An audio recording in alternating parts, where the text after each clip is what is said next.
अब यहाँ पे हम लोग अब चलते हैं थोड़ा सा स्ट्रेटजी की तरफ, ठीक है। तो चलिए यहाँ पे आप बताते हैं कि इनगल्फिंग में मान लेते हैं, जो आप इनगल्फिंग में कल जो हम बताए थे, तो उसमें थोड़ा एक्यूरेसी को कैसे हम बढ़ाएं, ठीक है। एक्यूरेसी कैसे बढ़ेगा, कहीं ना कहीं यदि आप प्रैक्टिस किए होंगे तो आपको दिखा होगा कि कई जगह काम नहीं करता है, कई जगह वन स्टेप मार्टिंगल के साथ में ये काम कर रहा है, ठीक है। तो यदि उसमें हम और क्या चीज को देखें, क्योंकि वो तो कल सिर्फ हम स्ट्रेटजी को देखे थे, उसका कहाँ पे ट्रेड लेना है, कहाँ पे ट्रेड नहीं लेना है, वो चीज भी समझना बहुत जरूरी है, ठीक है। ट्रेड हर जगह नहीं लेंगे, ठीक है। ट्रेड ऐसा जगह पे लेंगे ताकि हमारा थोड़ा एक्यूरेसी ज्यादा आए, ठीक है, विन होने के चांसेस ज्यादा आए, ठीक है, उस जगह पे हम ट्रेड लेंगे। तो यहाँ पे देखिए हम क्या आप बता रहे हैं कि सबसे पहले कि ये जो इनगल्फिंग हम कल पढ़े थे, ठीक है, इनगल्फिंग लगाए, इसका यहाँ पे एक बॉटम में जो दोनों का बॉडी है उसमें यहाँ पे एक हॉरिजॉन्टल लाइन लगा दिए यानी सपोर्ट, और इसका वीक दोनों में से वीक जिसका जहां तक नीचे होगा सबसे नीचे वहां पे एक लगा दिया। और इधर से क्या हुआ, जब आकर के चाहे तो ऊपर वाला लाइन पे प्रॉपर क्लोजिंग देता, या नहीं तो एक कैंडल डायरेक्ट यहाँ पे ब्रेक डाउन दे देता, तो रिवर्सल के लिए ट्रेड लेते। लेकिन अक्सर कई बार ऐसा होता है ना कि जब ये लेवल को तोड़ ही दिया तो यानी सेलर में ज्यादा पावर है, तो नेक्स्ट कैंडल उसी डायरेक्शन में जाना चाहिए ना, ये भी तो है। बायर सेलर का जब आप ये चीज देखेंगे तो क्या होता है कि ये इधर से देखिए, ये रेड कैंडल को ग्रीन कैंडल एकदम पूरा कवर कर लिया, यानी ग्रीन में ज्यादा पावर है, रेड को एकदम पूरा खा गया। मतलब सेलर में जितना सेलर इसमें था, लेकिन नेक्स्ट जो बायर आया, इतना बायर आया कि ये सारे सेलर को कवर करके ऊपर चला गया, यानी बायर इसमें ज्यादा था, तो नेक्स्ट कैंडल लगभग बाय आने का चांसेस है ना। और उसके बाद उसी तरह से यदि हम देखें, ये है सपोर्ट पे यदि प्रॉपर क्लोजिंग देगा तो ये जो बायर यहाँ पे मतलब ये का रिएक्शन था, इस जगह से बहुत अच्छा बायर, स्ट्रॉन्ग बायर आया था, तो यहां से स्ट्रॉन्ग बायर आएगा, इसीलिए हम लोग ये ट्रेड लेते हैं। समझे मेरी बात को, मतलब यहाँ पे ये सेलर है, यहाँ सेलर है यहाँ पे बैठा हुआ, नेक्स्ट कैंडल क्या आया, बायर आया, बायर इतना स्ट्रॉन्ग आया कि इस सेलर को एकदम पार करके ऊपर चला गया, यानी बायर में ज्यादा स्ट्रॉन्ग था, ज्यादा बायर था यहाँ पे, ठीक है। तो इसीलिए जब इसको कवर करके गया तो यानी बायर जब यहाँ पे पूरा एक स्ट्रॉन्ग है तो नेक्स्ट बायर ही जीतेगा, सीधा बात। जो दो पार्टी रहेगा, अब जिस पार्टी वीक पड़ जाएगा, जो पार्टी वीक पड़ जाएगा तो स्ट्रॉन्ग पार्टी ही ना वहां पे जीतेगा। तो सेम वही चीज यहाँ पे बायर सेलर का खेला होता है, तो यहाँ पे सेलर वीक पड़ गया, बायर स्ट्रॉन्ग है, तो नेक्स्ट कैंडल बाय आने का चांसेस है ना। तो इसीलिए देखिए इधर से नेक्स्ट हो सकता है कि ग्रीन जाएगा। उसी तरह से यहाँ जब इस लेवल से देखिए, ये जो सपोर्ट का मतलब क्या होता है कि उस जगह पे जब आता है ना सपोर्ट जो हम लोग लगाते हैं, यानी वहां से बायर ज्यादा था, तो इसीलिए बाय आने के चांसेस ज्यादा होता है, ठीक है। तो आपको इनगल्फिंग का सेटअप में एक चीज थोड़ा ध्यान देना है, प्रॉपर यदि ऊपर वाला लाइन पे यदि क्लोजिंग दे दे प्रॉपर तरीका से, तो समझ लीजिए कि वहां से ज्यादा अच्छा काम करेगा, समझे। और यहाँ पे ये जो हमने जो दोनों लेबल लगा के रखा है, ठीक है, दोनों लेबल को यदि ये वाली रेड, जैसे ये वाली रेड एकदम क्या किया, दोनों लेवल को डायरेक्ट ब्रेक डाउन किया। ये कैंडल सारे कैंडल से यदि एकदम बड़ी सी कैंडल हो जाए, उसको एग्जॉशन कैंडल कहेंगे, तो एग्जॉशन कैंडल होगा तो क्या होगा कि सारे मतलब सेलर वहां पे आ चुका है, उसके बाद रिवर्सल होने के चांसेस ज्यादा रहता है। तो एग्जॉशन कैंडल को कैसे पहचानेंगे, सपोज चार्ट में ये सब कैंडल छोटी छोटी कैंडल है, लगभग 10-15 कैंडल यहाँ पे बनी हुई है, ठीक है, और वो सारे कैंडल में से ये कैंडल एकदम बहुत बड़ी दिख रही है, देखने से पता चले कि बहुत बड़ी कैंडल है, तो उस कंडीशन में हम कहेंगे उसको एग्जॉशन कैंडल। एग्जॉशन कैंडल जब ब्रेक डाउन करे ना इस लेवल को, तो समझ लीजिए एक रिवर्सल आएगा, है ना, वो चीज है। अब दूसरी बात, ये चीज तो हमने समझ लिया है। अब दूसरी बात कि कैंडल को हम समझते हैं कि जैसे यहाँ पे हम लिख करके रखे हैं कि स्ट्रॉन्ग, नॉर्मल, वीक, न्यूट्रल, ठीक है। ये स्ट्रॉन्ग का मतलब क्या हो गया, मतलब ये बायर इसमें ज्यादा पावरफुल है इसमें, ठीक है, मतलब बायर ज्यादा है। कैसे कि ये कैंडल देखिए, बुलिश कैंडल में क्या होता है, नीचे ओपन हुआ, डायरेक्ट ऊपर जाके क्लोजिंग दे दिया, देखिए इसमें सेलर एंट्री भी नहीं कर पाया है, यानी बायर इसमें स्ट्रॉन्ग है। उसी तरह से इसमें देखें, इसमें क्या हुआ, सेलर थोड़ा सा नीचे आया लेकर के इस कैंडल को, लेकिन फाइनली डायरेक्ट ऊपर जाकर के क्लोजिंग दिया, यानी ये भी बायर के लिए एकदम स्ट्रॉन्ग कैंडल हुआ। उसी तरह से इस कैंडल को जब देखेंगे, इसमें भी थोड़ा सा सेलर आया है जो कि नेग्लिजिबल है, तो इसीलिए ये भी स्ट्रॉन्ग हुआ। अच्छा, ये हैमर कैंडल को स्ट्रॉन्ग कैंडल कहेंगे। क्यों कहेंगे? क्योंकि उसका भी रीजन बताते हैं। सबसे पहले इसमें ओपन कहां पे हुआ ये कैंडल, इस जगह पे ओपन हुआ, ठीक है। ओपन होने के बाद सेलर देखिए कहां तक लेके आया, इसका वीक जो जहां तक नीचे है यहां तक सेलर लेके आया। फाइनली बायर इतना स्ट्रॉन्ग था जो कि उसको ऊपर में जाकर के यहां पे क्लोजिंग दिया। इट मीन्स यहां पे बायर बहुत स्ट्रॉन्ग है, यानी ये जो ग्रीन कैंडल है, ये जो 4 कैंडल यदि आपको दिखेगा तो समझ लीजिए वहां पे बायर स्ट्रॉन्ग है, ठीक है। अब यहाँ पे बायर यहाँ पे नॉर्मल कब होगा, जब दोनों साइड से वीक होगा कैंडल में, ठीक है। दोनों साइड से जब इस तरह से वीक होगा तो वो बायर वहां पे नॉर्मल बायर है, ठीक है। स्ट्रॉन्ग के बाद नॉर्मल है, यानी फिर भी थोड़ा इसमें स्ट्रॉन्गनेस है, पावर है इसमें, ठीक है, ऐसा समझ लीजिए। अब यही यदि ऊपर से ज्यादा लंबी वीक हो तो क्या होगा, उसमें सेलर ज्यादा आ गया है, तो ये भी एक तरह से नॉर्मल कैंडल इसमें काउंट करेंगे, ठीक है। अब जैसे इसी में वीक कैंडल देखिए, ये यहाँ पे था हैमर, उसी का just opposite inverted hammer. Inverted hammer ये आपका यहाँ पे क्या हुआ, मार्केट इस जगह पे है, ये कैंडल जो ओपन हुई होगी यहाँ पे नीचे, नीचे ओपन होने के बाद क्या हुआ, बायर तो बहुत पावर इतना लगाया कि ऊपर तक यहां तक लेके गया, लेकिन फाइनली क्लोजिंग कहां पे हुआ, जीता कौन, मतलब सेलर इतना हावी उस पे हुआ कि वो ला करके यहां तक लेके आया, यहां पे क्लोजिंग करने दिया, यानी सेलर इसमें ज्यादा आया। देखने से पता चल रहा है ना, ओपन यहां पे हुआ कैंडल, इसको धीरे धीरे बायर यहां तक लेके गया, लेकिन सेलर उस पे ज्यादा आया, सेलर का पावर ज्यादा था, जिसके कारण वो सेल करते करते यहां तक लेके आया, इस जगह में क्लोजिंग दिया। भले ही ये बुलिश कैंडल बनी इन्वर्टेड हैमर, लेकिन यहाँ पे सेलर ज्यादा आया, तो ये जो बुलिश के लिए जो हम देखेंगे तो ये कैंडल वीक कैंडल हो जाएगा, ठीक है। अब जैसे इस तरह की, जैसे स्पिनिंग कैंडल जो हमने पढ़ा था, ठीक है, तो स्पिनिंग कैंडल इस तरह से जब स्पिनिंग बार कैंडल बनेगी उसको एक तरह से न्यूट्रल कैंडल कहेंगे। कैसे कि कैंडल यहां से ओपन होती है, ओपन होने के बाद सेलर भी इसमें आया, बराबर सेलर आ रहा है, ठीक है, एक तरह से न्यूट्रल कर दिया, मतलब सेलर इधर आया, फिर उसके बाद इसको धीरे धीरे ऊपर तक बायर लेकर के गया, फिर फाइनली सेलर ला करके यहाँ पे क्लोजिंग कर दिया, मतलब दोनों तरफ बायर सेलर लगभग न्यूट्रल हो रहा था, इसीलिए इसको न्यूट्रल कैंडल कहेंगे। तो हम लोग जो ट्रेड लेंगे तो कौन सा सेटअप पे लेंगे, स्ट्रॉन्ग सेटअप पे। जब स्ट्रॉन्ग या नॉर्मल सेटअप पे, वीक न्यूट्रल को हम अवॉइड करेंगे, तो इससे क्या होगा, हमारा एक्यूरेसी अच्छा आएगा। सेम उसी तरह से स्ट्रॉन्ग कैंडल सेलर के लिए, यानी बेयरिश कैंडल के लिए कौन सा ज्यादा अच्छा रहेगा, ये वाला ओपन हुआ ऊपर, डायरेक्ट नीचे यहाँ पे सेलर आया, यहाँ तक क्लोजिंग कर दिया, ठीक है, तो ये हो गया स्ट्रॉन्ग कैंडल। सेम उसी तरह से यदि थोड़ा सा वीक रहेगा उसको, वो भी एक तरह से आपका स्ट्रॉन्ग कैंडल होगा। नीचे से इसको एक्चुअली मारूबोजू कैंडल कहा जाता है, ये वाला जो देख रहे हैं मारूबोजू कैंडल है, ठीक है। तो उसी तरह से यहाँ पे इसमें भी ये मारूबोजू कैंडल हुआ, इसमें भी ये क्या हुआ, ये थोड़ा सा नीचे से यहाँ पे वीक है, ठीक है, मतलब बायर थोड़ा सा एंट्री किया है, लेकिन ये ज्यादा इसमें किसका एक मतलब स्ट्रॉन्गनेस है, सेलर का, इसीलिए ये स्ट्रॉन्ग होगा सेलर के लिए, ठीक है। उसी तरह से ये कैंडल हो जाएगा, क्योंकि यहाँ पे देखिए बायर कहां तक लेके गया था, ओपन यहाँ पे हुआ कैंडल, बायर यहां तक लेके गया था, लेकिन सेलर इतना इसमें स्ट्रॉन्ग था कि फाइनली ला करके क्लोजिंग कहां पे दिया, इस जगह पे, तो इसका मतलब ये भी स्ट्रॉन्ग कैंडल हुआ।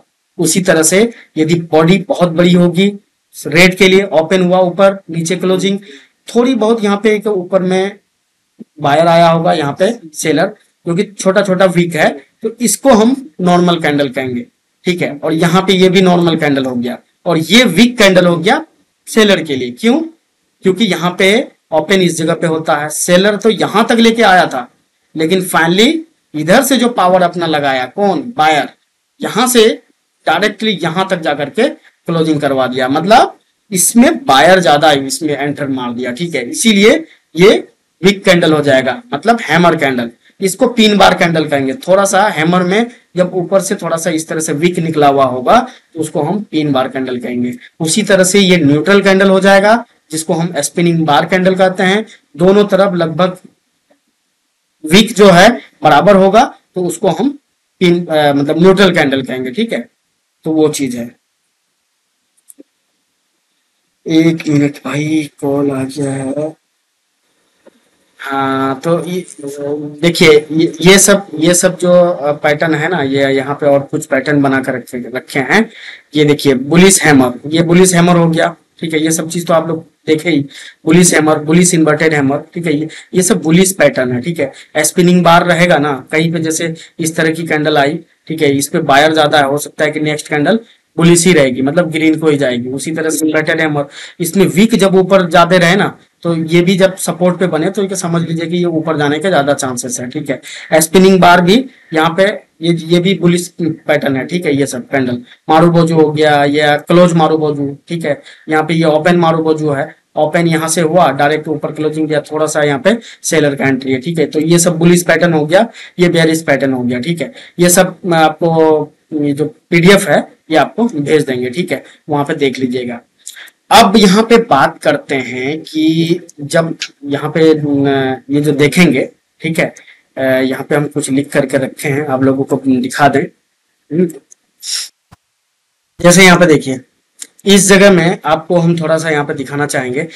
ये जो सेटअप हम बना कर रखे हैं, ये तो बुलिश इनगल्फिंग टाइप का ही है, लेकिन ये बुलिश इनगल्फिंग है नहीं। क्यों?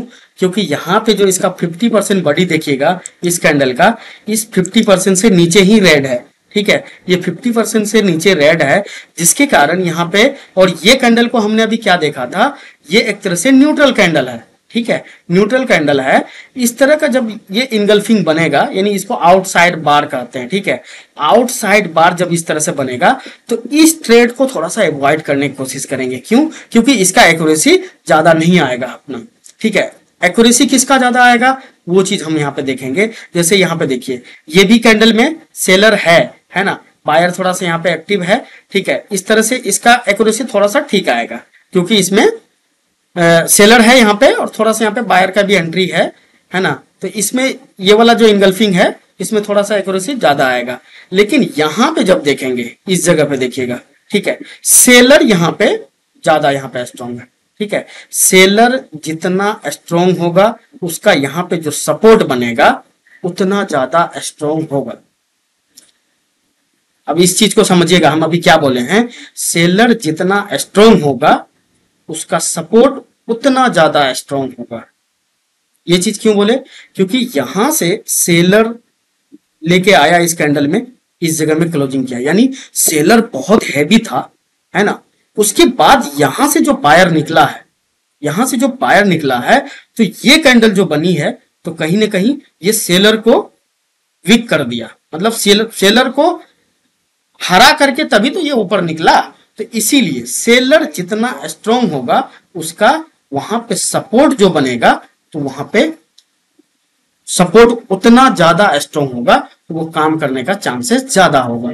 तो इट मींस यहां पे जब भी बुलिश इनगल्फिंग बनेगा, ठीक है, तो हम स्ट्रॉन्ग वाला एक यहाँ पे देखेंगे। ये रेड थोड़ा स्ट्रॉन्ग रेड हो, कौन सा स्ट्रॉन्ग रेड कहां पे देखेंगे? ये वाला, यानी यहाँ पे सेलर का कैंडल जो है, ये सब, ये 4 कैंडल, ये यदि 4 कैंडल हो, उसके बाद समझ लीजिए वहां पे एक्यूरेसी आपका ज्यादा अच्छा आएगा। नॉर्मल ये वाला यदि रहेगा तो ठीक है, फिर भी लगभग 60-70% एक्यूरेसी तो आता ही आता है, ठीक है, वो चीज है। तो यहाँ पे इस तरह से आप चीजों को देखिएगा। जब भी इनगल्फिंग का सेटअप पे आप ट्रेड लीजिएगा, तो यहाँ पे आपको सबसे पहले देखना है, यहाँ पे यदि छोटी छोटी कैंडल बने तो उस कंडीशन में तो क्या करेंगे, हम ट्रेड को अवॉइड करेंगे। सपोज यहाँ पे एक छोटी सी कैंडल बनी, ठीक है, इतनी बड़ी कैंडल है, ये कैंडल बनी इस तरह से, सपोज यहाँ पे ये ऊपर ही वीक है, तरह से स्ट्रॉन्ग बना देते हैं। फिर उसके बाद एक छोटी सी कैंडल यहाँ पे इस तरह से इसको कवर करके ऊपर गया, ठीक है, यहाँ पे ये बन गई ग्रीन कैंडल। तो इस कंडीशन में हम क्या करेंगे, हम ट्रेड को अवॉइड करेंगे।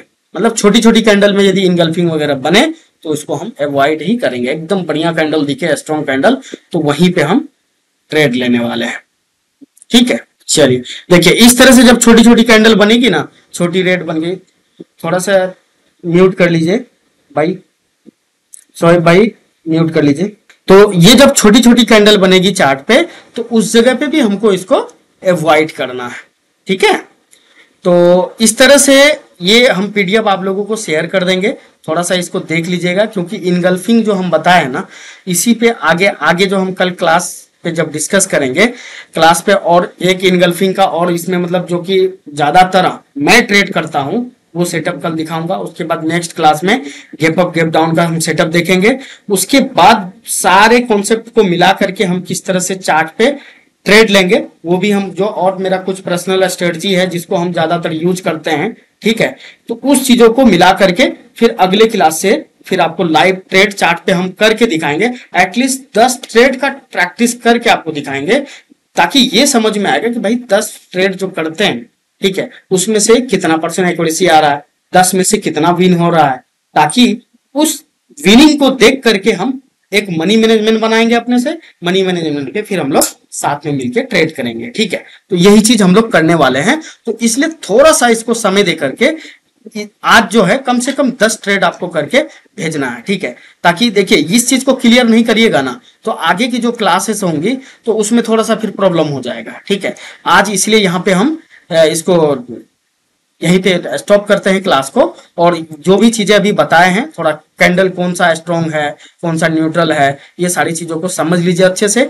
थोड़ा लेवल्स वगैरह ड्रॉ करके भले ही लॉस हो जाए तो वो आप एटलीस्ट मुझे भेजिए, ठीक है। भेजने से क्या होगा, वहां पे हम आपको बता पाएंगे कि ये कैंडल पे ट्रेड नहीं लेना था, ये कैंडल पे ट्रेड लिए हैं तो कैसा है ना। विन भी हो जाएगा तो क्या रीजन है, और एक स्टेप आप मार्टिंगल के साथ में अभी चल सकते हैं। अभी तो आप सिर्फ डेमो पे कर रहे हैं, कोई लॉस होने वाला है नहीं, तो इसीलिए आपको प्रैक्टिस दबा के करना है। एटलीस्ट 10-20 ट्रेड नहीं करिएगा तो चीजों को समझ में ही नहीं आएगा कैसे करना है, ठीक है। अभी जैसे ये अभी जो सेटअप बताए हैं इस पे आपको ज्यादा ट्रेड दिखेगा नहीं, ज्यादा ट्रेड मिलेगा भी नहीं, ठीक है। इसीलिए फ्रस्ट्रेट हो जाएंगे भाई, मतलब ट्रेड तो मिल ही नहीं रहा है, मार्केट में इतना कैंडल बन रहा है कि ट्रेड क्यों नहीं मिल रहा। लेकिन जब हम आपको और आगे 2-3 क्लास, सिर्फ और 3 क्लास देंगे ना, उसके बाद देखिएगा हर कैंडल के बाद आप खुद बताएंगे कि इधर जा सकता है, इसमें हमको ट्रेड लेना है या नहीं लेना है, वो आप खुद से डिसाइड कर पाएंगे, ठीक है। तो वो चीज आने वाला सिर्फ अब 3 क्लास, अब समझ लीजिए 3-4 क्लास यहाँ से जो हम करेंगे वो बहुत ही इंपॉर्टेंट होगा। और चार्ट पे इस पर देखिए पहले भी हम जो क्लासेस दिए हैं इतने मतलब जाके प्रैक्टिस नहीं करवाए उनको, ठीक है। तो वो भाई साहब भी अभी हैं, रोशन भाई हैं, है ना। तो उतना लाइव ट्रेड हम लोग नहीं किए थे, ठीक है, लेकिन वो अच्छे से प्रैक्टिस किया था। तो लेकिन अब क्या है कि अब जो हम ये क्लास को जैसे ही एंड करेंगे, कम से कम सोचिए कि 50 ट्रेड हम आपके सामने हम करने वाले हैं। भले ही 5 दिन में करेंगे, 50 ट्रेड करेंगे। उसके बाद उसका रिजल्ट को प्रॉपर आपसे लिखवाएंगे।